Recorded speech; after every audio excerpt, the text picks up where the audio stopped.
we hate All right. Good morning, America. Good morning, everybody.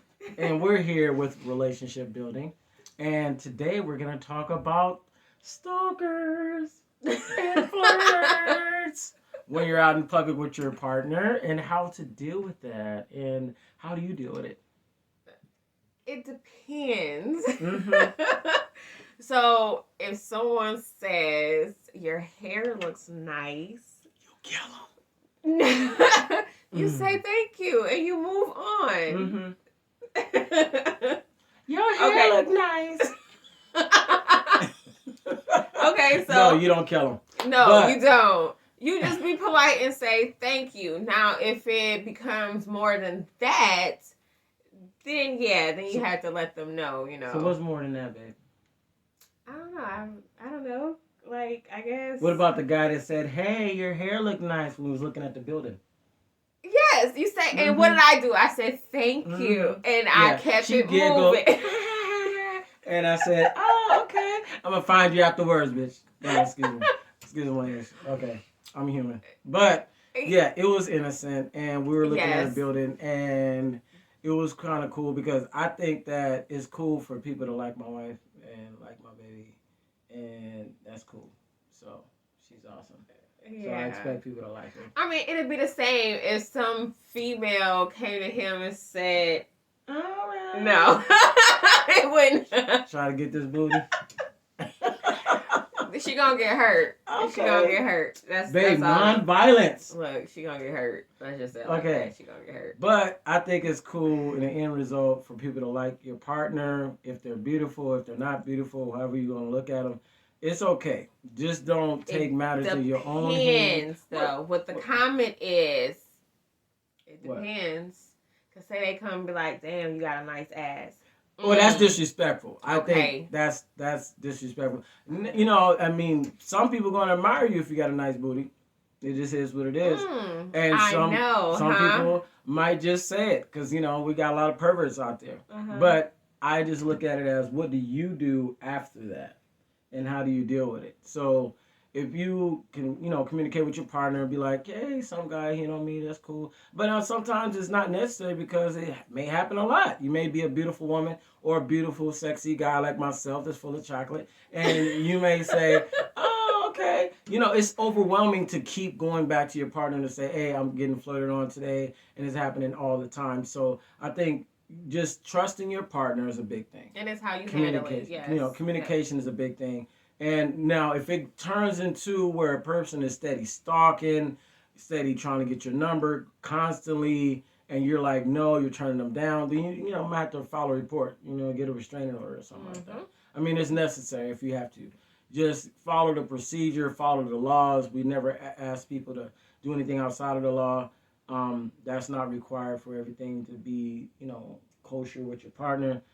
But if it gets to a point where it's like, okay, this person is really overwhelming and, you know, they're pushing it, then it's understandable. And it's okay to talk to people in public if you feel harassed. Don't feel, you know, obligated to just keep it to yourself. You know, sometimes it's better to have witnesses. It's better to have people that'll help you out. It could be at a grocery store. It could be anywhere. And if you're alone, then you just got to make sure you document, use voice record, use your camera, get pictures of the person as soon as you can if you feel violated or threatened at any time. And as long as you understand how to maneuver, it's good to train. Like we talk about how to maneuver when we're out because we're doing social media, we're doing different things in the community, and we have to know how to move with each other. You know, learning a game plan as far as how to move and operate with each other is a big thing. I'm 8 years Army, so I always strategize on ways to get through situations. And we talk about those things. It may sound extreme. It may be like, man, I ain't got time to hear that. Or it could be like, but those are the times you may need to know how to move with your wife or move with your husband to deal with weirdos or stalkers or whatever the case is. You know what I mean? So, because they're out there. The perverts are out there. And there's nothing wrong with a nice advanced, you know, because, you know, you're beautiful. If you're beautiful and sexy, you know, then you're good. You know, it's going to happen. I've been stalked. I've been through situations when I used to perform in LA as a dancer, not a porn star dancer, but a hip hop choreographer. I've been approached in different ways. I've been stalked and I've been, through some things. I've been trying almost taken advantage of by women. So Mm. I've been through those things as a performer, as an entertainer, and it's real. So you have to be very cautious as far as how you move. If you're doing Yes. social media, if you're out there on platforms, you got to be careful. So I've experienced almost being a victim, of rape Mhm. by some women, and it happens. Men get it, not just women. Men become victims. You know what I mean? And it happens. I've lived through it. I've talked to my baby about it. She understands my traumas and things of that nature that I've been through. So you got to be aware when you're out, doing social media platforms, and just being on social media can turn into a whole situation if you don't understand how to move with your partner or just by yourself in this business. It's Yes. a business, and you get stalkers. You get people that want to get to know you and don't want to give up and don't want to take no for an answer. So you just got to know how to go about it. And dealing with the authorities is okay. You're not a snitch. You're not, a bad person by protecting yourself. And, law enforcement can help. Mhm. You want to make reports before it gets to a situation where you're now the violent person because you're defending yourself. And Right. then you end up in jail because you had to defend yourself against a person that's stalking you. And they Right. try to play the victim after you have to do something to them or something. And You know never what I think mean? that it's your fault. And always Yeah. when you go out in public, like to bars or anything, don't Hmm. take drinks from other people. Yeah. Get your own drinks. You know Make what I'm your own saying? Make drink. your own drinks. I had to learn the hard way. It's a lot of people that come up missing because they take drinks from other people, Yeah. and then people Yeah. think they're drunk and they're not Yeah. drunk, and then they get taken Yeah. advantage of. And especially at parties. Yes. Don't trust anything in this world when you're in social media. You got to understand there's a lot of jealousy, envy. And a Mm-hmm. lot of people, can plot on you. But I'm not saying everybody's like that. I'm just saying be careful and don't try to, compartmentalize everything because you feel like you don't want people in your business. Let your family know. Let people that you love know if somebody's stalking you. Don't Right. keep it to yourself. Those are the cases where people come up missing and then they find out later on that it was a stalker involved. You don't want those situations. So just be careful.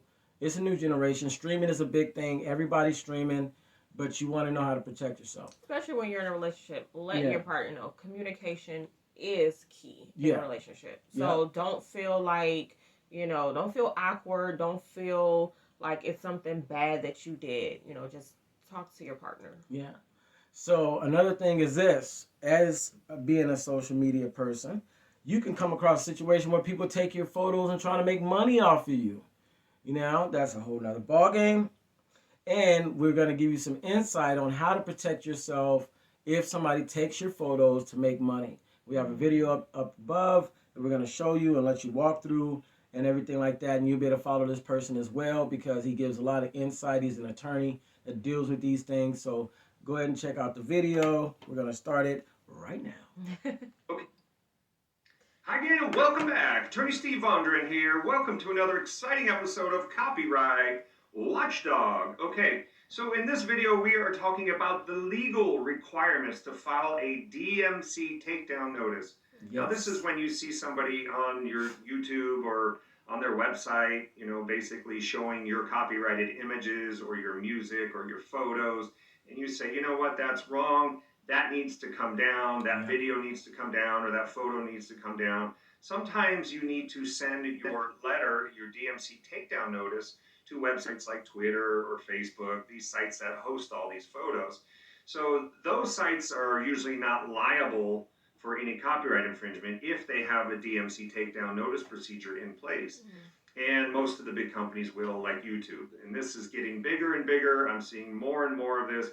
People getting false takedown notices, people that do not have the rights to a photo or video or music, issuing takedown notices. Now, there's a requirement right here. This is off my blog, vondranlegal.com. And you can see here there are certain requirements if you want to comply with the law and issue a valid DMCA takedown notice. You want to be issuing these notices only in good faith. Okay, if you're not doing this in good faith, taking down somebody's channel, it leads to an account takedown on YouTube. Mhm. That could be considered bad faith. So here's the requirements. Yeah. Very simple. Number one, a physical, and this is 17 USC 512 C3. C is in Charlie 3. Okay. One, there must be a physical or electronic signature of a person. You know what? I'm going to let my friend read this here. So hang on a second here.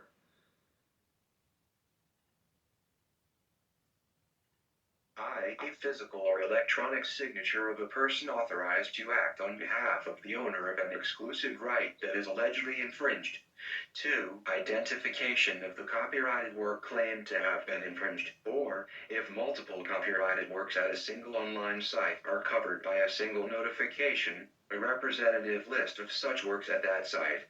3. Identification of the material that is claimed to be infringing or to be the subject of infringing activity and that is to be removed or access to which is to be disabled, and information reasonably sufficient to permit the service provider to locate the material. IV. Information reasonably sufficient to permit the service provider to contact the complaining party, such as an address, telephone number, and, if available, an electronic mail address at which the complaining party may be contacted. V. A statement that the complaining party has a good faith belief that use of the material in the manner complained of is not authorized by the copyright owner, its agent, or the law. V. A statement that the information in the notification is accurate, and under penalty of perjury, that the complaining party is authorized to act on behalf of the owner of an exclusive right that is allegedly infringed. Okay, so there you have the requirements. So these requirements must each be met in order for the DMCA takedown notice to be valid. Now, sometimes on YouTube side, they're going to go ahead and just process a claim, but they're not going to know, for example, if you're the person who's submitting the claim is actually the copyright holder or their authorized agent. And if somebody's just issuing takedown notices, they are not the owner or the agent, that's a problem because you're not complying with the statute. So there is a thing known as the 512F claim. F as in Frankfurter, the 512F claim, and I'm going to talk about that in another video. But these are the general requirements to file a valid DMCA notice. If somebody is cutting corners, then you may have a claim. Okay? Attorney Steve, if you need help with copyright, DMCA, internet law, let us know. Civil litigation, you can find us on the web at attorneysteve.com. That's attorneysteve.com, the first name in legal services. Make sure to subscribe if you have any comments. Put them down below. Have a great holiday season. We'll talk to you soon. All right. So that was some information. Good information of what to do legally to file against someone that's trying to use your intellectual property for profit without your knowledge. And in this business, it happens. It happens quite a bit. So we want to share that information with you, and you can check him out anytime. He has really a lot of good information to help you out as a podcaster or a social media icon in this business. Legal is always a big thing. So other than that, that's what we have for today with a relationship building. Communication, like I said, is a big thing with you and your partner. Practice working through different scenarios. We do that, to help us be prepared, because it's like, I look at it like martial arts. In martial arts, you have to train your body to, reflect a certain way in defense. And if you don't train your body, if you don't repeatedly train yourself, then you won't know how to defend yourself properly, and then you may lose focus in the midst of the situation. Oh, yeah. So, you always want to rehearse, if this happens, if that happens, talk it through. That's a big thing. And that's what we do to help us, because it's a crazy world out there. And sometimes you don't know how to go about things, and you don't want to be caught up with a legal situation defending yourself. And that's what we care about more than anything, but be safe, we always think about that, and stuff like that. So that's what we have today, and we're going to keep it upbeat, and we're going to keep it going and steady, inform you all on different things that can help you both in a relationship. Yes. So we'll see you next time. All right. I'm Shanae. This is BJ. All right. And till next time. And don't forget, like, subscribe, hit the notification button for our next videos and keep up to date. You know, we're getting this thing going. We can use all the support we can get because we care about you all. So, you know, support. You know, that's all we ask. You know, like and subscribe. And awesome. All right. Have a blessed day. Okay.